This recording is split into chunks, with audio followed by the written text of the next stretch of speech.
Dr. Buehler will talk about these perspectives on tasawwuf, Islamic spirituality, Sufism, whatever term you prefer, and inshallah we'll hear from him about it.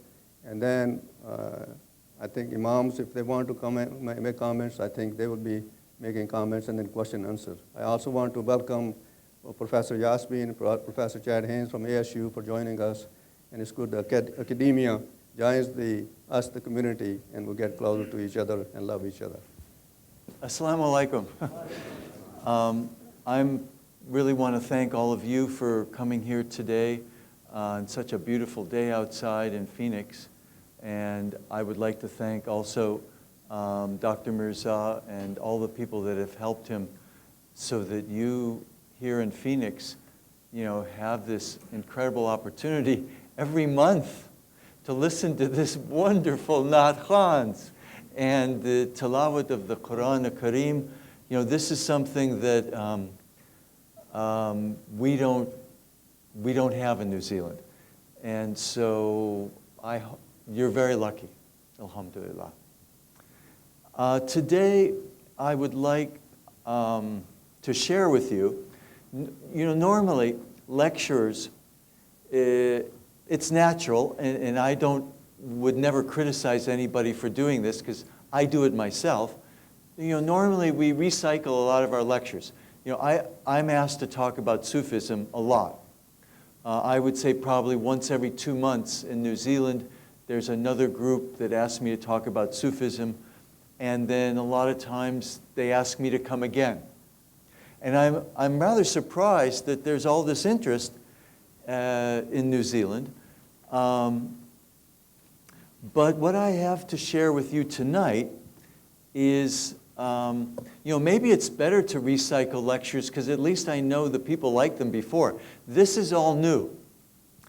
And it's from a project that I just started a month before. Well, I've been thinking about it for a while, but I've just sat down to write. I've been asked to write a book on Introduction to Sufism. And I was very fortunate. I probably wouldn't have accepted to write it if they hadn't given me the leeway to write a book that would be potentially different, very different, than any other introduction to Sufism. And I told them up front, what I was hoping to do. I was hoping, and this is the same thing with what I'm sharing with you today. This introduction to Sufism is not a Sufism for Dummies book.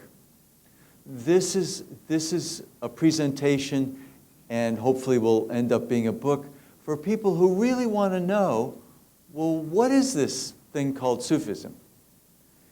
And at the same time, and I want to congratulate any scholars from the university who are here for the simple reason that I think that us in the academy, the people who are writing about these subjects, should also have experience with the people who are doing it. And I actually write this in the last few scholarly publications. I'm embarrassed about the discipline of religious studies in Islam and Sufism, that there's such a big disconnect between the practice and the scholarly treatment of it. This is just sharm ki baat hai. That's all I can say. All right, okay. That's it. All right. So I'm hoping with this, not only with this presentation, but with the book, that there'll be a bridge, and that I have friends who are Sufi sheikhs, and they have said to me, they said, that book you're writing, I hope it's a book I can recommend to my students. So I have a big challenge. I have a very big challenge to write a book like that, and so I'm going to share with you the first chapter, not the preface, but the first chapter. So it starts out like this. Most of you probably know about Nasruddin. Of course, the oral presentation is always different than the written. Most of you know who Nasruddin is. And those of you who don't, he'll introduce himself through this story. So Nasruddin is this wise fool figure. He's out, and evidently in the old Eastern Anatolian cities, larger towns, they had oil streetlights in some of the more developed places. And Nasruddin was looking around on the ground for his key to his house. So one of his neighbors came by and said, Nasruddin, what are you looking for? And he said, I'm looking for the key to my house. And his neighbor said, oh, well, let me help you find it. By the way, where did you lose it? And Nasruddin says, in my house. And his neighbor goes, well, why are you looking for it out here? And he goes, well, it's light out here. Now, at this point, a lot of people laugh because that's what Nasruddin's story is, you're supposed to laugh. But I'm wondering, from a Sufi perspective, from one Sufi perspective, this might not be a laughing matter. Because this story, like most Nasruddin stories, has many different levels. And one level is the level that we laugh, okay? Because, you can't argue with that. But on another level, it's a metaphor for what most of us are doing in our lives. Instead of going inside our home and our house and finding out who we are, most of our preoccupations in our waking moments are all outside. Outside of our home, and I could even be more specific, our heart. And we're out there looking for all what's here. And that could be a definition of what Sufism is. It's a process of going inside and finding out who we are, or who I am, who you are. And one of the things that you all know from experience, if you ever go into a dark room and you turn on the light, is that a little bit of light gets rid of a lot of darkness.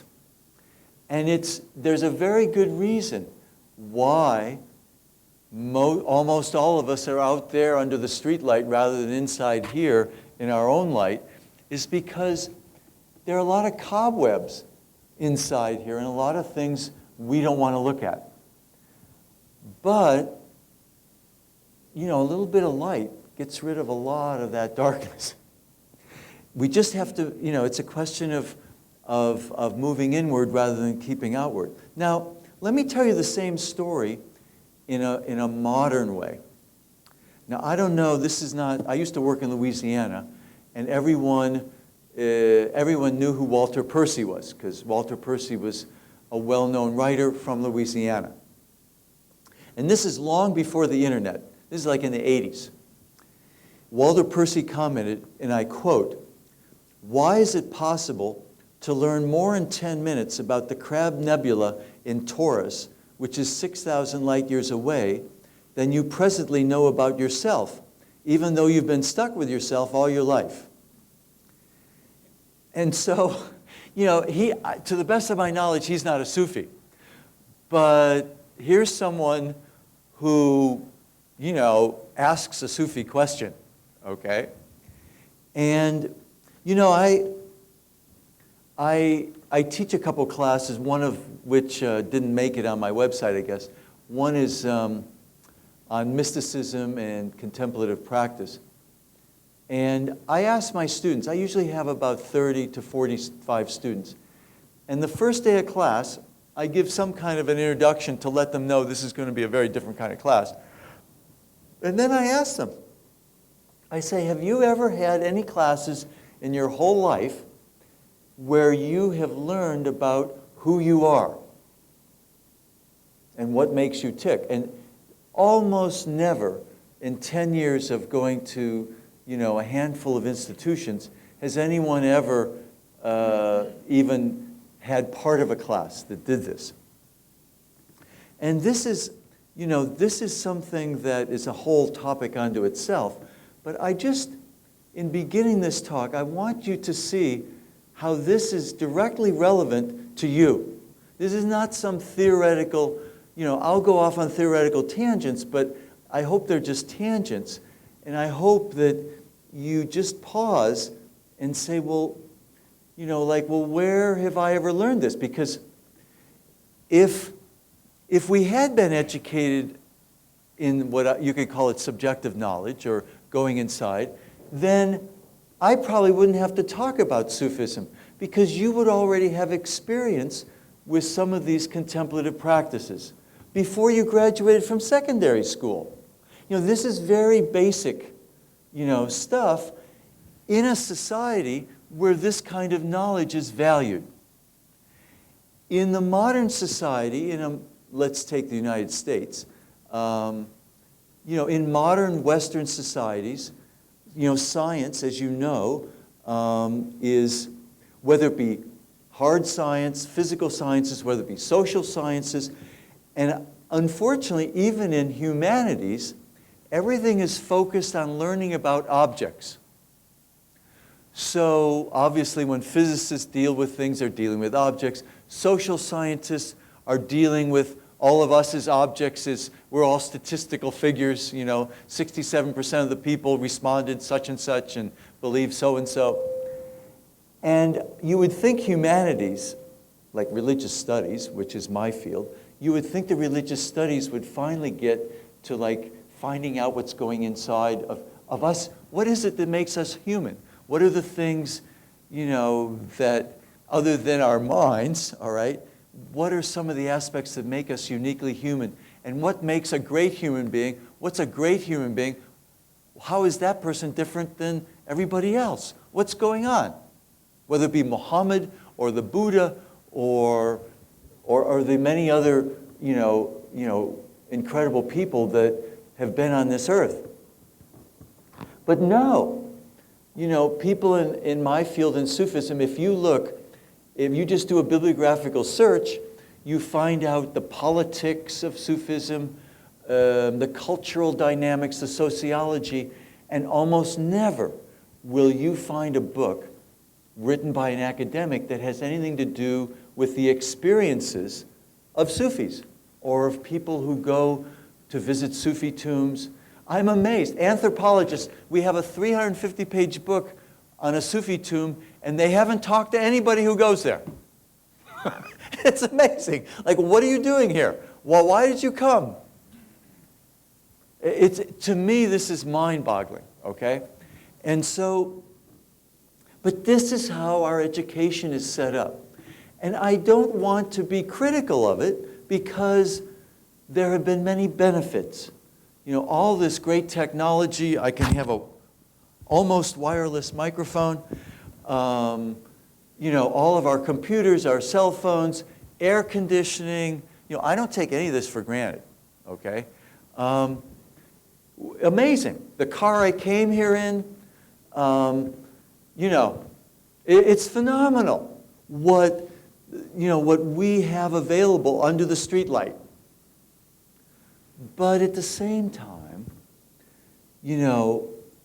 I think this is probably global, but I'm not in a position to say that because I haven't been very many places in the world. But there's also the vast majority of people seem to be in a collective amnesia about inner knowledge, deep self-inner knowledge. Because we're always focused outside somewhere. I say we, okay? I'm not pointing any fingers here. And so one of the things about Sufi contemplative practices is that this is something that, moves that focus of our awareness and attention, inside. And you might say to me, well, so what? I'm just a normal human being, so what? Well, this is the time-proven methodology, not only with Sufis, but with other contemplative people in other cultures and religions. This is the way that we not only learn about ourselves, but we learn about, it's the portal or the access point of learning about God. And there's a well-known hadith, and it's interesting, it's not only a saying, it's not only a hadith in Islam, it's in many different ways, it's this same principle has been articulated in other traditions, which is that the person who knows, one who knows oneself knows God. Now, of course, this is metaphorical, but part of, we're full, how would I say, our being in consciousness, is continually connected to God very directly, or we wouldn't be alive. We wouldn't have gotten birth, and we wouldn't be alive. But you might say, well, how come I don't walk around with that awareness all the time? Well, that's a whole nother story, which I can't. That's another lecture. But I'll tell you, the basic principle is because instead of living God-centered lives, we're living ego-centered lives. So the ego is like in Sufi terms, it's veils. And so here we are having this, literally God-given heritage, and we're getting distracted by other things. And actually, there's a hadith, where we're all born innately, al-fatra. But it's our parents who have us deviate when we're being brought up so that, we forget about our innate natures as Muslims, as people who naturally, in our nature, God made us this is my understanding, to innately, this is our nature, to be submitting to God and being aware of the infinity of this. But we get distracted, because most of the people on the globe who are parents are ego-centered themselves. So it's only normal that we grow up the way we grow up. And then we replicate this with our own kids. This is what happens. And Sufism is one way to break that cycle. It's one way to break that cycle and very painfully fight the ego or make decisions that are in harmony with God rather than in harmony with the ego. And there's a certain tipping point, and that's called living a God-centered life rather than an ego-centered life. So what is Sufism? I have about 3 or 4 questions that I try to answer here. And I have a colleague who I respect very much, who was my mentor when I was in graduate school, and he's still my mentor. When I need a reality check of something in my field, I ask Carl Ernst. He's a man of the highest ethical and moral caliber, and I respect him a great deal. And he writes in his Shambhala Guide to Sufism, the subject, and I quote, "The subject of Sufism is difficult to approach." That's an understatement, okay? Part of this is because the experiences that a person starts to have when they start a contemplative practice, these experiences are extremely hard to communicate to other people who haven't had these experiences. And since most people haven't had these experiences, you learn very quickly that it's a waste of time to try to communicate it because people just don't get it, okay? And you can't expect them to, okay? I remember there was he's now living in Turkey. He used to live in the United States. Sharif Baba. He was a Bektashi sheikh. He lived in North Carolina. I lived in Chapel Hill for a year. And I would go to his sobat, his spiritual conversation. There's a tea shop every Tuesday night. And so the first time I went, and I sat a lot like you were sitting. It was a smaller session. And Sharif Baba would just be talking, normal conversation, you know. And so I listened politely. But when I left, you know, I said, well, this is okay. This is no big thing. Yeah, okay. Yeah, okay. Nothing special, you know. And he's such a sweet man. You know, you can't help but like him. So 10 years later, I run into Sharif Baba again. He's in Arkansas, and I'm visiting a friend of mine in Arkansas.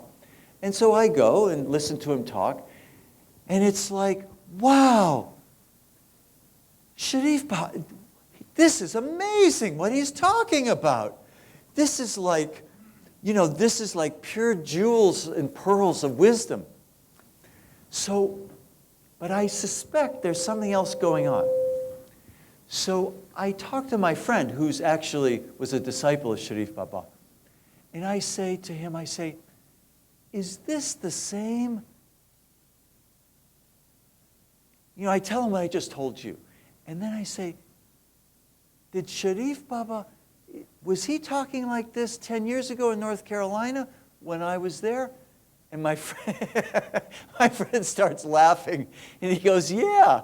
He says, I took notes, and I had the same experience you did. Okay? Because 10 years ago, I wasn't ready. He was sharing jewels and pearls, but I wasn't in a position to appreciate it. And then 10 years later, it's like, wow. But he was saying the same things. So this is kind of how it works. You know, it doesn't work in a logical way, all right? But I'm just trying to give you, if you have this experience yourself, you know, at least you could, you know, you don't have to ask someone else. So definitely the subject of Sufism is difficult to approach. And it's funny because, you know, I'm supposed to make this subject approachable. And I've had a little bit of practice because I'm teaching it, but I don't teach it as a full course usually. I just teach a lecture or two. And a lot of times, well, I've been living in New Zealand, so once in a while people ask me, well, what do you teach? Or what do you study? And I say Sufism. And hardly anyone in New Zealand, at least the people who ask me, know what Sufism is. So I usually almost always reply, it's Islamic mysticism.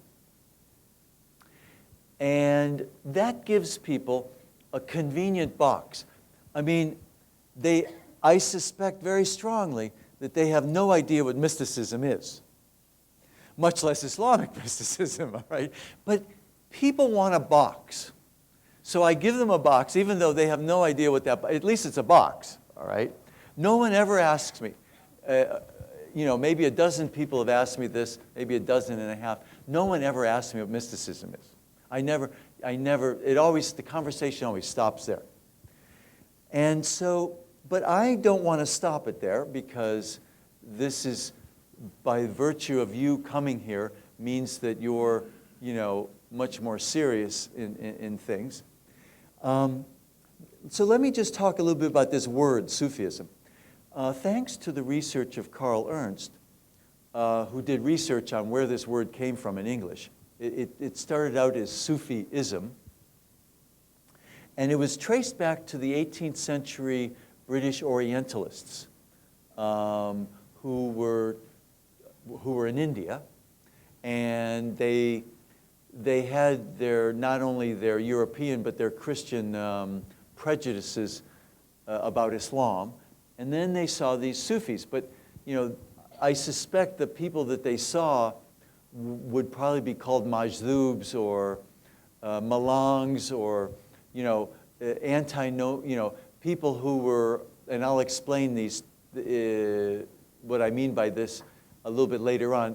but just for now, people who were kind of crazy and were associated with Sufism in the popular, or called dervishes in the popular imagination.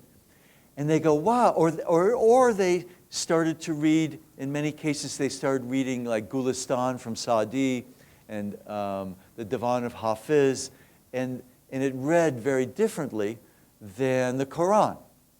So they started associating Sufis as not really being associated with Islam, which is still a problem today. But that's where we get the word Sufism. Now, you've already noticed, I hope, that Dr. Mirza and Bilal used the word tasawwuf. That's the Arabic word that Sufism is usually seen as translating. But if you, and I'm going to go off on a technical tangent here, but it's important. I'll explain why I'm not doing this to be pedantic, but to make a point. Tasawwuf is the fifth form verbal noun. And it's not really a noun, a verbal noun. Tasawwuf is really a verb. It's the process of becoming a Sufi. So it's not something that's fixed, that's like an object that's leaking, no. And it's a process. And in Arabic, they use the same form of the verb to become French or to become a Christian. It's the same form of the word. So that means we're going to have to very soon go to, if tasawwuf is becoming a Sufi, then we're going to have to ask the question, what's a Sufi? Which we're going to do in a second. But for those of you who know Persian or Urdu, and I'm not so sure in Arabic, so I'll ask Sheikh Walid later about this, but in Persian and Urdu, tasawwuf is used as the word that translates mysticism. So sometimes you get, I know Captain Wahid Bakhsh wrote a book on tasawwuf. He was a Chishti sheikh in Lahore.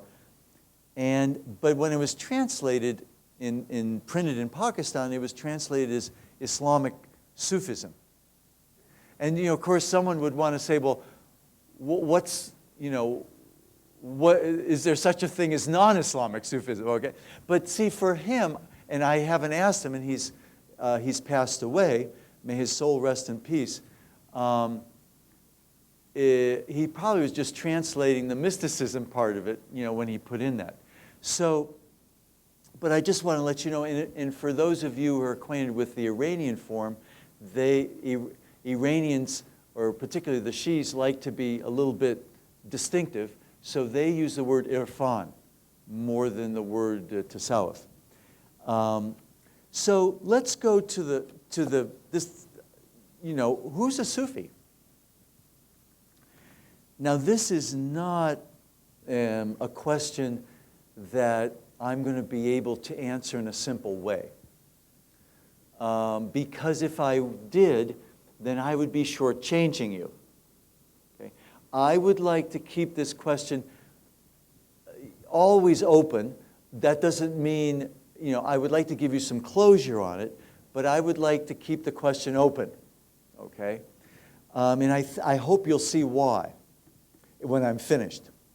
First of all, the general practice is not for someone to say, I'm a Sufi. Because in a sense, Sufi means someone who's already realized. It's kind of like, oh, I've already dealt with my ego, and I'm, I have basically a God consciousness. And so this is kind of presumptuous for someone to say that, even though it might be true. I would say probably someone who's that far along the path is also someone who's very, very aware that there's still those dark spots and cobwebs inside. They're very aware of that, okay? Because being a human being is being a human being. It doesn't mean, angels are programmed to do only good, but human beings are still human beings. Even if they're prophets, They're still human beings. So most of the time, people who, we would consider to be Sufis and realized people and teachers don't say that they're Sufis. They might say, mutasawwif, I'm a mutasawwif. I'm aspiring to be a Sufi, okay? Now, the problem, the difficulty with who's a Sufi is there's so many dimensions. So I want to share some of those dimensions in very brief form. And if you want to ask me further, because I would like to leave more time for questions than not. So that means I have to talk less. So let me go historically. I'm a historian of religion. And so let me go historically. The first person who is called a Sufi, and by the way, Suf is the Arabic word for wool. And it appears as if this term, which the first person to be called that was, well, I have it here somewhere.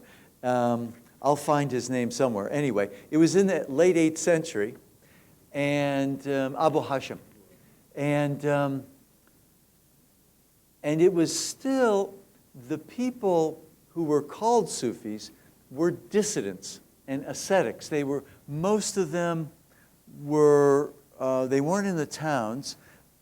They were out in the desert because they, it seems from what we have, were very upset with the incredible materialistic turn that happened in Umayyad rule.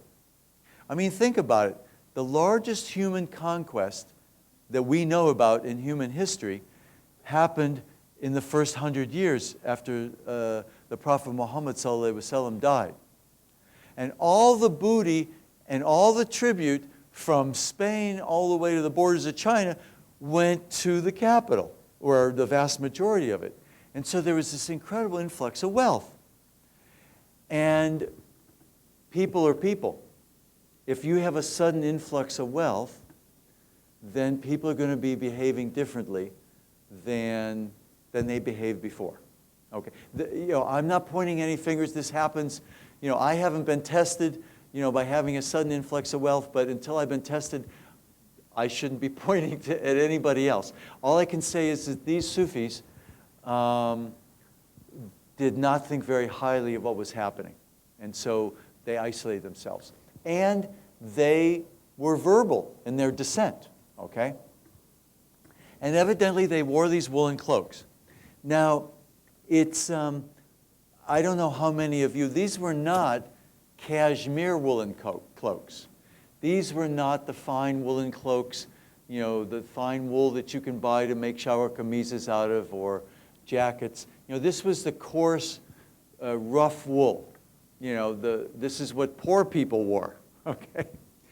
And one of the things about this kind of wool is that it shreds easily. So people look ragged fast. Cotton and linen, you can sew it up, pretty easily and make it, look okay. But this coarse wool is different. And I don't know how many of you have had this experience. I haven't had it for a while. Wool smells when it gets wet. And merino wool, by the way, doesn't. We have a lot of merino wool in New Zealand, and merino wool, amazingly, doesn't smell. For like, I can go backpacking for a week, and normally after about a day, my clothes smell, and I can go for a week before it gets out of hand. But this was not merino wool, and so it's kind of interesting. You have this group of people, this small group of people who I would say, are countercultural. They're protesting not only in their speech and in their behavior, but also in what they're wearing. I think it would be a little bit too far to compare them to the hippies in the 60s, but they're making a statement, okay? And this is where Sufis come on the literary map. This is where us who study texts, this is where we find them first. Then, and I'm fast forwarding a little bit, we go to the 12th century, and we find that Sufis are becoming respectable. First of all, by now they've moved into the towns, and they have students or disciples, and relatively large numbers of them. They need a place to practice, because think about, after prayer, if they have loud zikr, or remembrance of God, then you can understand that in some mosques, the people who aren't participating in this are wondering what's going on in the mosque. I mean, this happens today, in mosques in the Islamic world. And so this is where we have the development of the Sufi Lodge, the Khanaqah, or the Tekke or Rabat, depending on where you are, Zawiya, depending where you are in the Islamic world. This is also where you find Sufis starting to become intermediaries with the government, with other factions. And this is following, in my perception or looking at this is following in the steps of the Prophet Muhammad, who was also, in many ways, an intermediary, whether it be an intermediary with God or whether it be an intermediary between the factions in Medina that he was asked to mediate between. And so this is where you get an institutionalization, and you get the Sufi lineages, for example, the Qadiriyya, which is named after Abdul Qadir Jilani, who died in 1166, or the Suhrawardiya, or the Naqshbandiya. These are the Sufi lineages that started to come about in the 12th century and are still, very much alive in the world today. I also think, as a footnote, that one of the reasons why these Sufi lineages came about was quality control. One of the things that's an eternal, well, I don't know eternal, but a perennial problem is, let's suppose a person wants to get guidance from a Sufi. Well, how do you know this person has the credentials and is qualified to do this? Anyone can grow a beard and put on a shalwar kameez and wear a turban and talk like our venerable grandfathers and be respected, but that doesn't mean that that person is qualified to do an incredibly difficult job. To help us deal with our egos, that is an incredibly challenging task. And you don't want just anybody, this is like a surgeon. Picking a spiritual guide is like deciding who's going to do open heart surgery on you. This is not something to be done lightly. And so we don't have any documentation on this.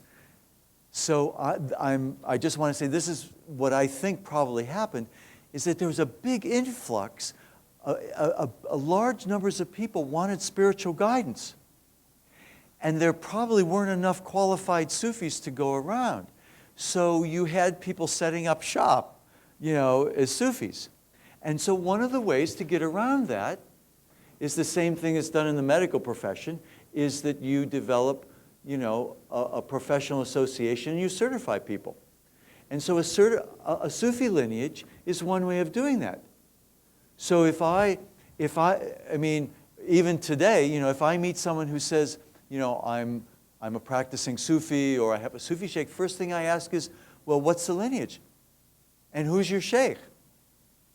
Because it's the same thing I ask, in my academic field. Who did you work with for your PhD? It's the same thing. Now that doesn't mean, just because I worked with Anna Marie Schimmel, who, the late and great Anna Marie Schimmel, that doesn't mean all of her students are great. And it's the same thing with Sufis. Just because someone has a certificate, to teach doesn't necessarily mean, that they are, it doesn't tell you how qualified they are. And unfortunately, at least in the contemporary scene, there's a lot of people who get these certificates that shouldn't. Sometimes they're like degree mills. They're handed out to just about anybody. So, but I think the institutionalization was one attempt. One of the aspects of that was quality control. Now, I mentioned Malangs and dervishes and qalandars. There's also what I call transgressive ascetics. And I know they're still around in India and Pakistan and Bangladesh. I don't know if they're around in other countries anymore. I haven't traveled lately. There weren't any in Yemen when I was in Yemen, or at least I didn't see any. These are people who are wandering dervishes, and a lot of them never cut their hair, so they have long dreadlocks. The Malangs, it's funny. I spent 4 years in Pakistan, and I never went. There's certain Sufi shrines in Pakistan where the Malangs hang out. I never went there. I never got an invitation to go there, and I'm not someone that goes somewhere just out of curiosity. So I don't have any experience in this other than hearsay. But there are. I've been told they're still around. All right. Okay. And this is something. And this is where I'm in sharing my what I've studied about Sufism. This is something I want to do in my book, and I want to do it here with you.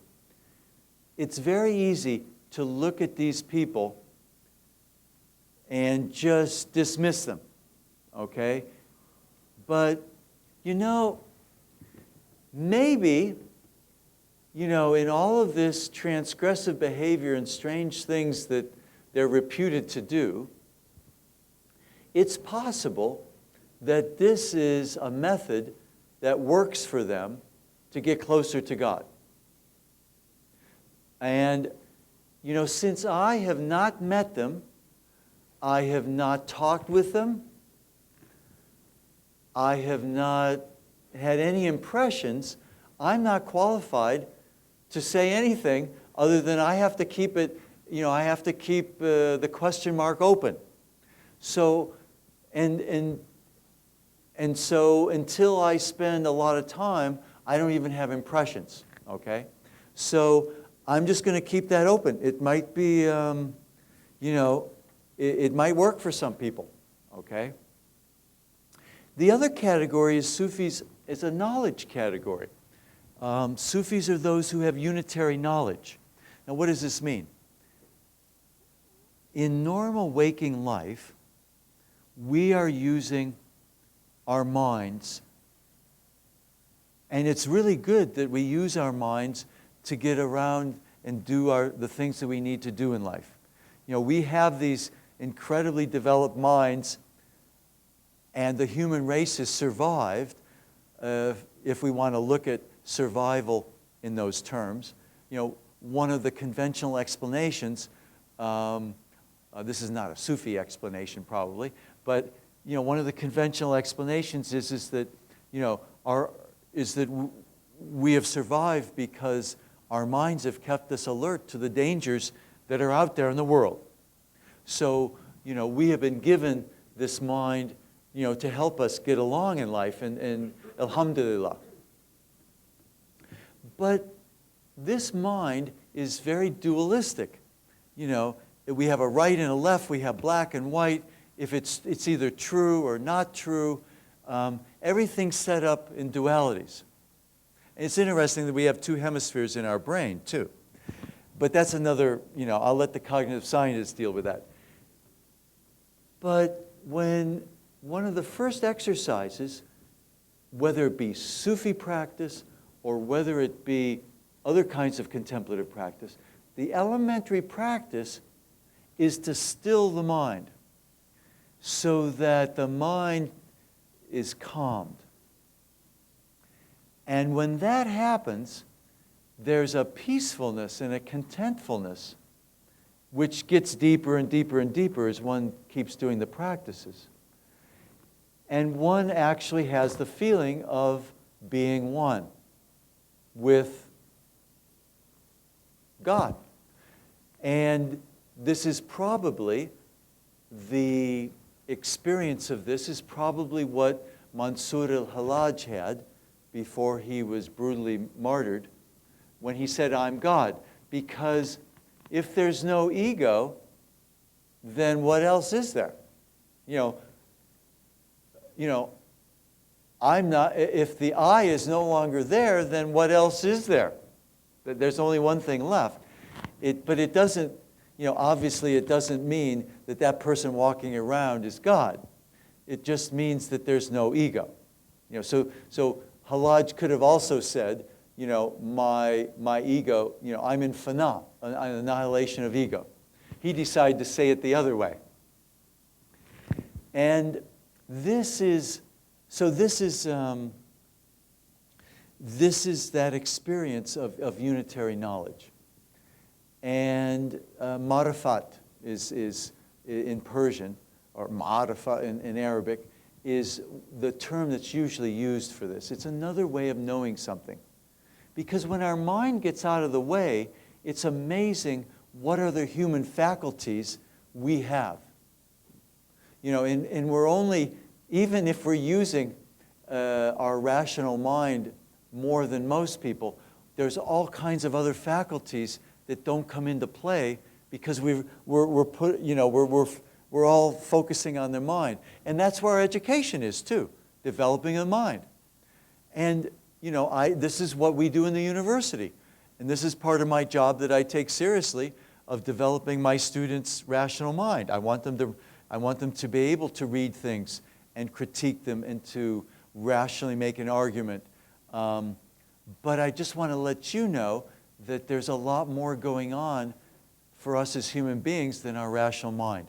And Sufi practice is one of the ways to access that. The other thing that I think is critical and not emphasized enough, and I hope to emphasize it in my book, it's Sufis as ethical exemplars. And I don't know enough about other, outside of Islamic Sufi tradition, I don't know enough about other contemplative practices to be able to compare. But I have my first impression, and I want to emphasize my first impression, not my educated impression, because I haven't done the homework. But it seems to me that Sufism and Sufi practice, this, among all of the religious paths, it appears on first glance that the Sufis have developed this aspect of human development more than in other religious traditions. And how they have done it is through the exemplary example of the Prophet Muhammad sallallahu alaihi wasallam. I know for a fact that there's no comparable practice with the Buddha or Moses or Jesus.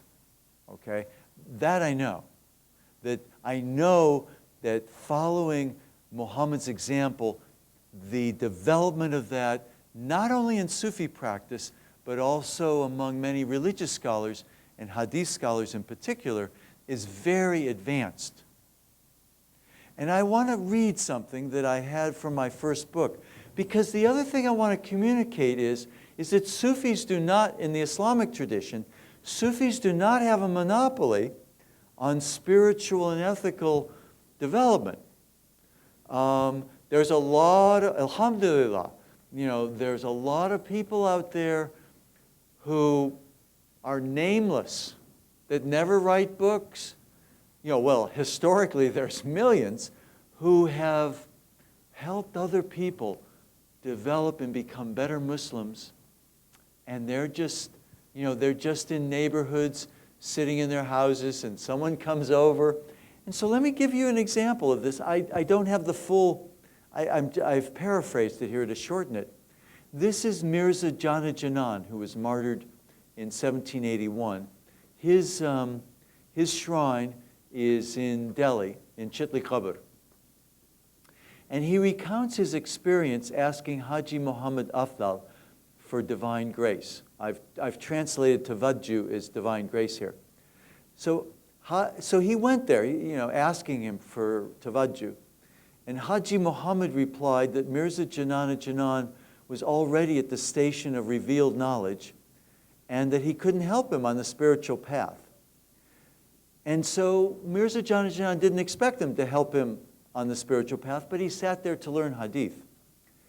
And as you probably know, the traditional way, which is still the traditional way, is to memorize the hadith. So he sat there memorizing hadith, and Mirza Janana Janan recounts that over time, he used to acquire the presence of the Prophet's connection. Many lights and blessings used to manifest. Essentially, I'm quoting here, essentially I used to be in companionship with God's messenger, sallallahu alaihi wasallam. So here's an example of someone having the incredible experience of sitting at the feet of the Prophet Muhammad. And then he says at the end of the narrative, the meaning of the phrase, the religious scholars are the heirs of the prophets, became clear. So I guess what I would like to communicate to you is that this, in my opinion, if someone is an alim, this is if I were an alim, this is what I would aspire to be. I would aspire to be in the Prophet's presence while I'm teaching. Because I'm not teaching, the Prophet is teaching, okay, right? And so, mashallah. So again, I can't emphasize this enough. So much Sufi activity happens in the world without the name of Sufism, without the banner of Sufism. And you surely don't have to be a Sufi to be connected to the Prophet Muhammad sallallahu alaihi wasallam.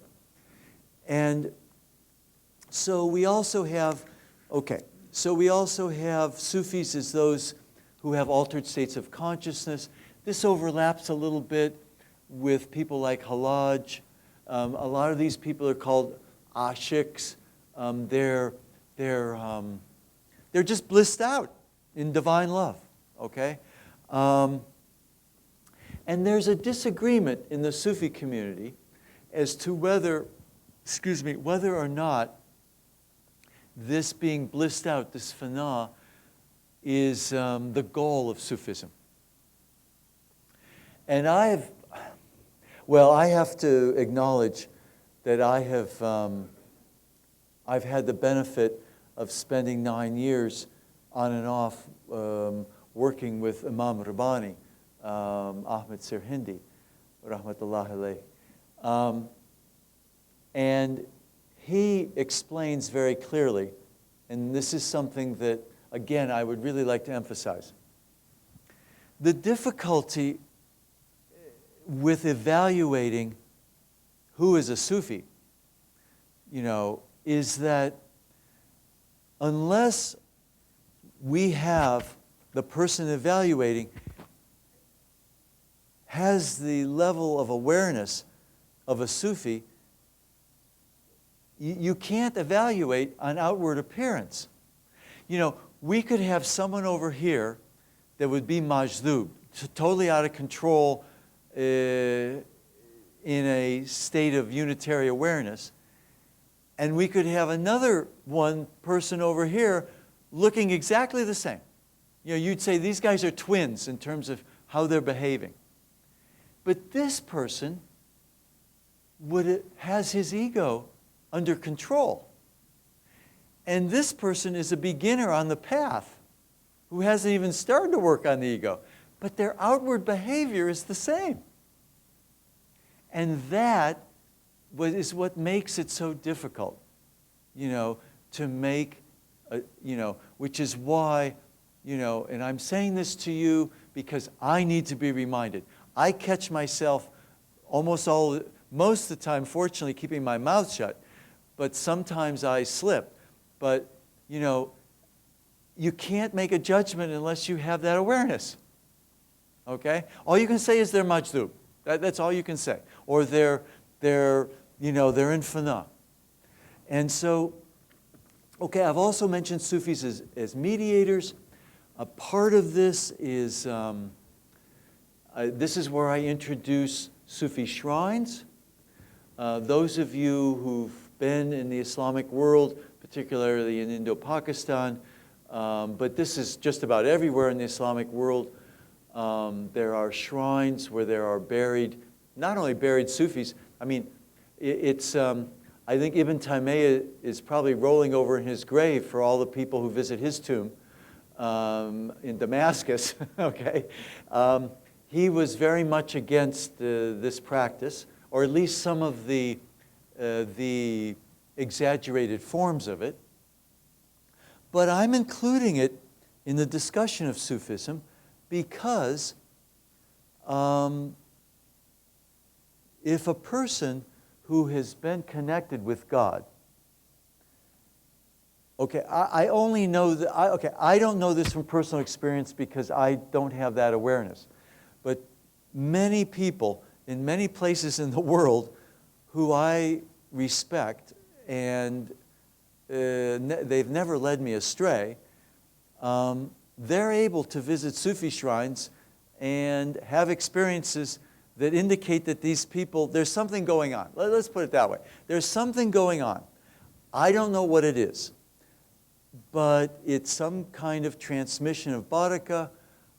There's something going on. I wish my colleagues in anthropology would be investigating this, but so far they haven't.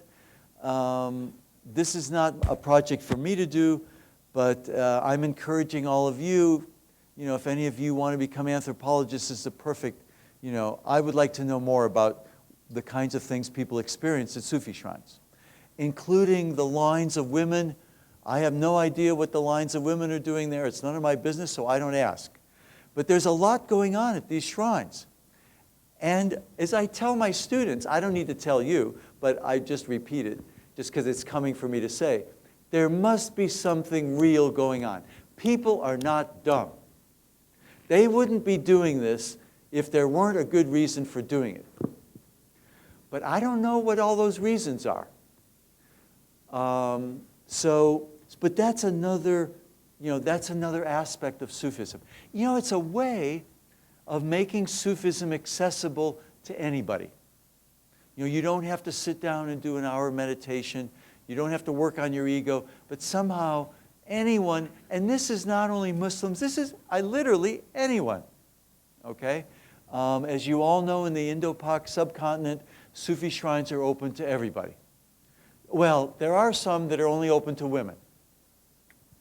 And there are some that you can't go inside if you're a woman. So there are certain, there's certain fine print, but generally speaking, they're open to everybody.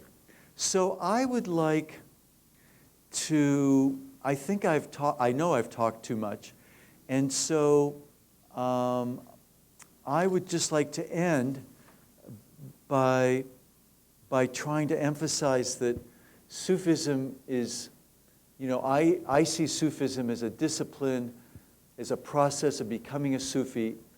The goal is an inner transformation. The goal is to be able to deal with one's ego self. And again, the outer appearance, a lot of people who are doing Sufi work don't go around with a flag, saying Sufi, or, or as I write in my book, they don't wave the banner of Sufism while wearing a Sufi costume and a funny hat. And Sufis, they don't have a monopoly on this transformational process. And I would argue that, there's not much difference between being a Sufi in the sense of having control over one's ego. I mean, the Prophet Muhammad ﷺ, said after the Battle of Badr, that the greater jihad is dealing with the nafs. this is the hardest, this is one of the hardest, if not the hardest things to do, in life. There's a reason why most people don't do this, because it's hard, it's difficult. And it's not, there's some glorious moments, but, the ego's going to resist. And when the ego resists, that's called pain. That's called pain and suffering. And, it's, and that's basically, all I can say is that I would hope that all of you would, have the opportunity of tasting what this experience is. And so, assalamu alaikum. Thank you very much.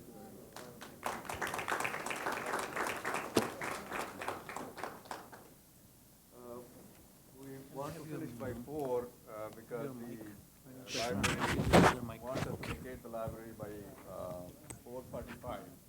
So we finish by 4 and have snacks and clean up, I think. So, you can do that within that year. I say 4 o'clock. 4 o'clock we have to finish Islam and Dua. 4 o'clock we have to finish. Okay. So, right now the group is around. Any questions? Any questions anybody want to ask?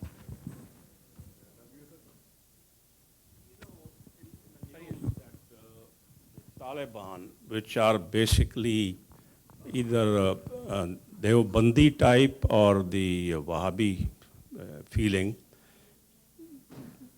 they are destroying the Sufi shrines in Pakistan, are attempted to destroy them. And they are saying that this is shirk, that you are going to a shrine, which is basically a grave, a human was buried there a long time ago, and you are asking for their intervention instead of going directly to God for whatever your needs are. And so if this is their thinking, how one should answer this kind of attack which is going on. And of course, their main problem is they think whatever interpretation they can make of Islam is the right one. And this is not exclusive for Islam. There are other religions which have the same feeling that they are right and everybody else is wrong. Yeah. Well, is this on? Okay. Everyone can hear all right? Thank you very much. Well, I think the last part of what you said is unfortunately the part of the answer to your question, because you can go through the Quran and the Hadith, and you can make a good case either way. For tawassul, is having an intermediary. Not asking the intermediary, but asking the intermediary to intercede with God. But they would not even agree. I don't think the Taliban would not even agree with that. But that can be justified, and I've written an article going through the justifications, both Quranic and Hadith, and there are many justifications also in the book that's coming out, in the Sufi Wayfarer's Guide. But the problem is that you can go through the Quran and Hadith and make an argument like the Taliban are doing. So there is no, I don't see any resolution, other than the last part of what you said. The difference between the Taliban and the people who go to Sufi shrines is that the people who go to Sufi shrines don't object, to the people who don't. But the people like the Taliban object to anyone else who thinks, any differently than them. So the problem, as I see it, is that there's not an ethos of al-Qibla. And I don't know how you can change people no matter, and as you said, this is a problem across religions. I don't know how you can change people who think that they have the right answer and the only right answer into looking at things from a variety of perspectives. I mean, I don't need to tell you probably, so I apologize, all right? But, one of the great strengths in Islam is the great diversity. And they want to, as you know, they want to get rid of all the diversity and have one flavor for all. So I can't, that's all the further I can do to... Basically, nobody should claim that they have the right answer about anything. Yeah. Well, the thing is, though, this gets to be a little bit difficult if you're an alim, because there are boundaries, all right? And they're going to be disputed boundaries, all right? That's just the way it is. And, it took me decades to finally understand the prophetic hadith that disagreement in my community is a blessing. I never could figure that out. But when you have disagreement, you have people who are engaged, who are trying to find what the right way is. If there's no disagreement, everything's dead. So this is one of the this is one of the areas of disagreement. And alhamdulillah, I know this is a strange thing to say, but alhamdulillah, that there is disagreement because it forces people to get involved and to get off their seats and to, and so I'm looking at the positive side of it, even though I know, we all know the negative sides and how many hundreds of thousands of people gotten killed, not only in the Islamic community, but in other communities because people think they're the only ones who are right. This is not an attitude to have with 7 billion people on the planet. Yeah, I commend you for the beautiful lecture, especially the topic Sufism, which is a very, very difficult aspect.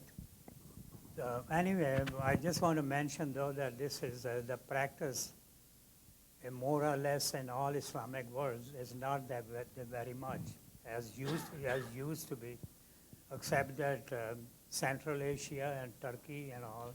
I know even in Pakistan when we were growing up, and then we used to see these, go to this one shrine, Sufi shrine, and even the Sufi dancing and then, going into a trance. But evidently the teaching or somehow is getting very limited now. Sufi is very, very difficult really to practice. It's a very hard and then very dedicated religion. Thank you.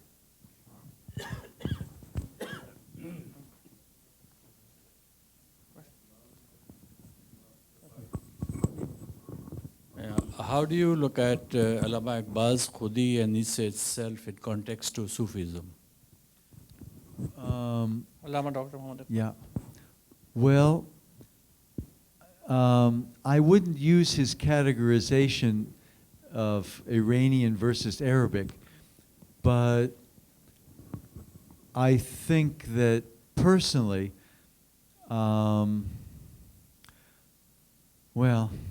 personally, the people who I know who are involved in Sufism are very active. In other words, Sufism is not a passive way of being in the world for them.